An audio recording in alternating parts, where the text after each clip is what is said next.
Greetings and salutations. Unfortunately for you, I am back with another video. My chair is a little higher than normal. There we go. Anyways, it's been a while. And it's been a while since I put any kind of material up on my channel. And rereading some rule books and stuff. Because, yes, I do actually read the rule books. That's how I knew so much about basic fantasy. And I'm still coming through Castles and Crusades. There's a lot more in it, so it's a little bit of a read. And, there's 3 core books. Technically only 2. Castle Keeper Guide is optional, but it's a good read. So, anyways, to the point of the video. What am I wanting to do today? What is this? You've probably read the title. We're going to talk about the title. We're creating our own archetype. And there is one that I've absolutely loved, and I've had it rolling around in my head for a long time. And that is what I typically call a church assassin. So what's a church assassin? Well, is it based off of anything in real life? Maybe. You could kind of argue that some personnel from the Spanish Inquisition, because nobody ever suspects the Spanish Inquisition. But anyways, you could probably say that some of the personnel from that probably fit the mold a little bit. But really, it's mostly based off of fiction, and in particular, honestly, a video game. This is one of the reasons why I say it's totally fine to have video games in your Appendix N. One of my favorite video games is Bloodborne. In fact, some of my oldest material on this channel is Bloodborne related. In fact, I've talked about Bloodborne a lot more than I've ever talked about Dark Souls. I got kind of burned out on that game from playing it for so long and so many years, and finally got around to like, okay, well, let's take a look at the faults and stuff like that. But one of the cool parts is it has some downloadable content, and it adds to the game. It's not like it was took away from the game. It actually adds to the game. Is this concept of a church assassin. You see, within the Bloodborne universe, the healing church has these personnel that administer blood healing. It is supposed to combat the beast plague, but they have found out much too late that it actually causes the beast plague because it utilizes the old blood of that was forbidden, and the old blood found in the dungeons when they made contact with the Great Ones and stuff like that. Anyways, there's a particular character in the DLC called Brador, the church assassin, the beast hide assassin. And his job is to continually invade hunters within the nightmare, which is kind of seen as like this hell for hunters who have been disconnected from the dream and become blood drunk. They are damned, essentially, to go through this hell, this nightmare scape of trying to get out but never can be freed because of some other lore stuff involving Bergenworth and the Great One cause and stuff like that. But very Lovecraftian stuff that it gets into. But Brador is a cool concept, and the idea of a church assassin fascinated me. But Brador is actually kind of like, if we were to put him down as like an RPG class, assassin is not exactly what would come to mind. More like a cleric that doesn't use armor, and that's it. And I say that because his main weapon is the bloodletter, which is this saying that it's a mace, and then like he stabs it into himself and creates a big giant spiked mace with his own blood, and you can just keep wailing on people for a lot of stupid damage. Man, that's fun to play with, and it builds up frenzy and stuff like that. Not a very assassin-y kind of weapon when we really get down to it. But anyways, so we're creating our own archetype. We want somebody who's going to be stealthy, but is connected with religious authorities. Hence the church assassin. I think it's a cool idea. And we're specifically going to be using Castles and Crusades and the rules therein, to create this character. And because Church Assassin, he's going to be a class and a half rule from the player's handbook. So he's going to be a level 1 assassin and a level 0 cleric starting out. So we are going to make this guy a level, like a class and a half assassin cleric. And there's some rules that we want to keep in mind, plus some, if I was a GM, here's how I would rule this kind of thing. So keep this in mind. And this idea, even though I'm using Castles and Crusades, maybe it's something if your GM is super into homebrew stuff and you like the concept of this, and like you can steal it, you can totally steal it. So, and I'm sure other people have done it. Look, this whole hobby is about stealing ideas. So, I mean, just get over it. You can totally take it. I'm sure I'm not the first to have come up with this. This is just a video that I wanted to do because it's a cool concept that I've had floating around my idea for in my head for a long time.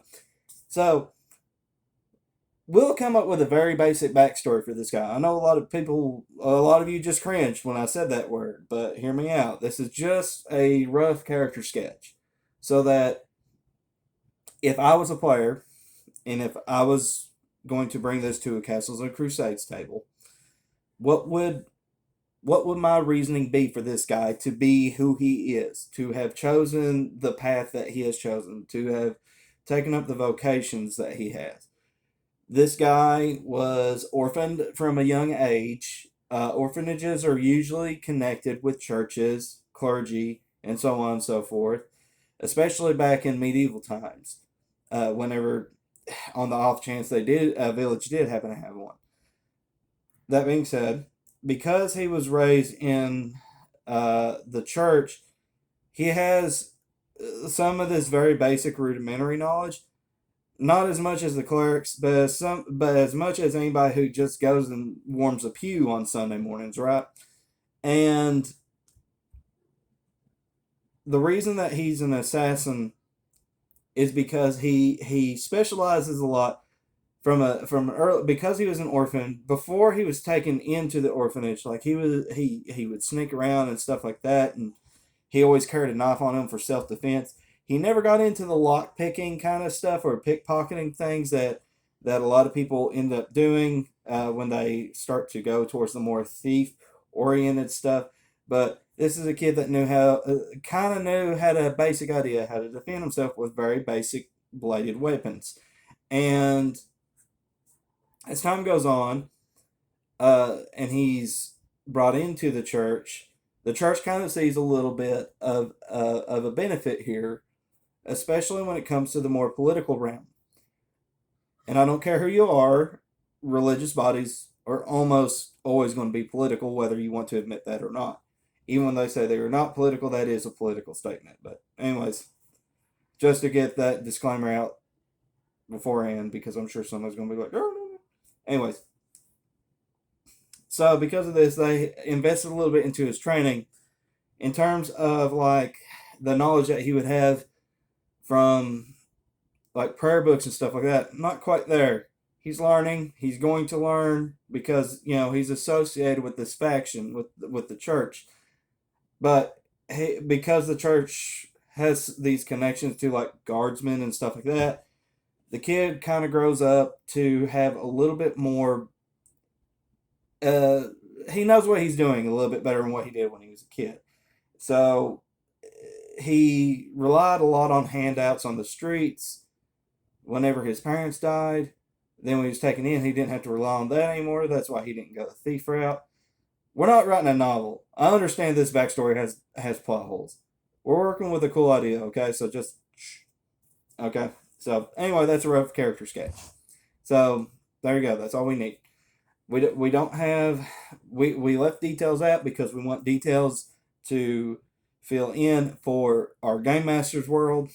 If the game master said, well, let's take for example, maybe it's not necessarily a church, maybe it's more like a shrine, or like maybe it was like a monastery. Maybe he didn't even grow up in an orphanage. We need to keep things flexible because this is level 1 and we want something to reflect the world in which the game master is going to run for us, right? But anyways, so we got that out of the way.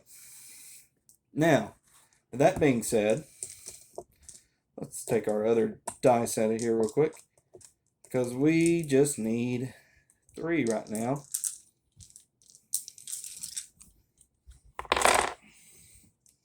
So we got our 3d6s, right? So, uno momento. So, I have a lot of people ask about homemade character sheets. Literally, I just do things as we go. And this is all we need right now, right? We don't even have space for a name, level, nothing like that yet. Those will come in time. And I'm going to break this up into different parts. And in fact, I'm trying to keep this video a little bit more digestible. So we're going to end it at the attribute roll-up, right? So we got strength, dexterity, constitution, intelligence, wisdom, and charisma. Now, because we know what we're playing, what we want to play, we're not going to be going 3d6 down the line, right? Now, there's different rules. You can consult with your game master, castle keeper, dungeon master, whatever. What kind of attribute generation to do. But we're going to keep it simple with 3d6. We have a scrap piece of paper, and we're going to roll our attributes. So, our moment of truth. I possess 3 6-sided dice. Let's see what we get. First result, we have a 13. Not bad. It's a +1 in a stat right off the bat somewhere. Second roll. That is an 11. Again, not bad. Third roll. We have a 9. A little bit tougher. Not too terrible, though.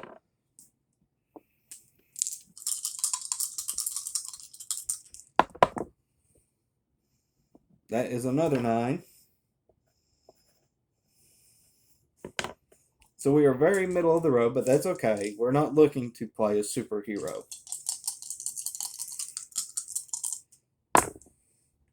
Oh my goodness gracious. That's a 17.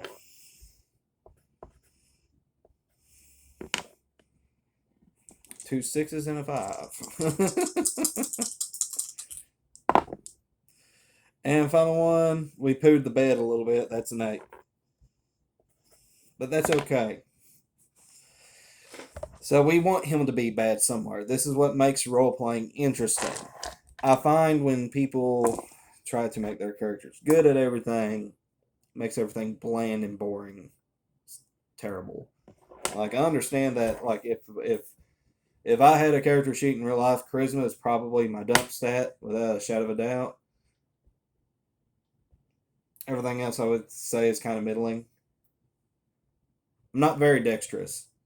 Well, I don't know, because I do play music, so I am in that way, but I can be a bit clumsy. But anyways, such is life, right? Nobody's good at everything. But we have one very amazing stat with a 17. We have 1 + 1, a 13. And we have some weakness here. We have an 8. So I'm going to consult our classes, and then we'll be filling it in where we go. Now, because of the nature of Castles and Crusades, we are going to have, there's no useless attribute for this character. There are some that are more important than others. Now, this is fine because one of the things is you have to understand that turn undead, the way it works in this game, is that when you make the first initial turn, it is based on wisdom. But the number of dead that are unturned is based upon your charisma score. So that's why charisma doesn't need to be a dump stat. In addition, you would think intelligence, no, because one of the biggest benefits that assassins get in Castles and Crusade, they get almost all the skills they're going to need at level 1 and just improve upon them as they level up until level 13 when they get a few more bells and whistles. But intelligence comes into play because assassins are experts at poison, and poison is based upon your intelligence. That being said, we want these to be average so that we don't have any kind of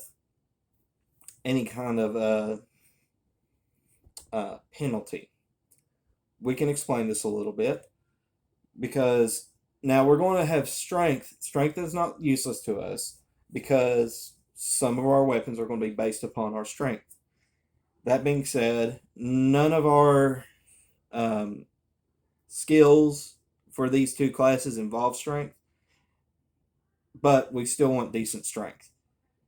When it comes to Constitution, it's probably the least useful in terms of any kind of checks. But lucky for us, an 8 is just a -1. So we're going to have one less hit point than we would have uh, normally. But that's totally fine.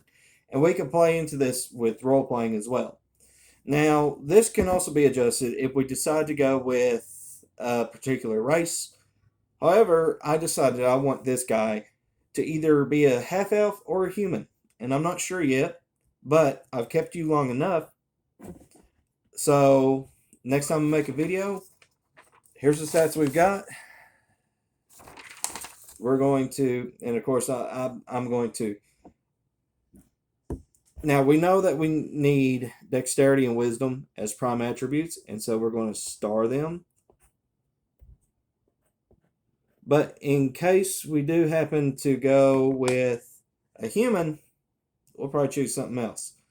Because they get 3 prime attributes. Everything else is secondary. But if we want to go, say, half elf, that's and that depends on whether or not we go human lineage or elven lineage. We'll figure that out. But until then, I've kept you too long. As always, guys, take care. God bless. I'll see you on the other side. Thanks for watching. I hope to see you in the next one.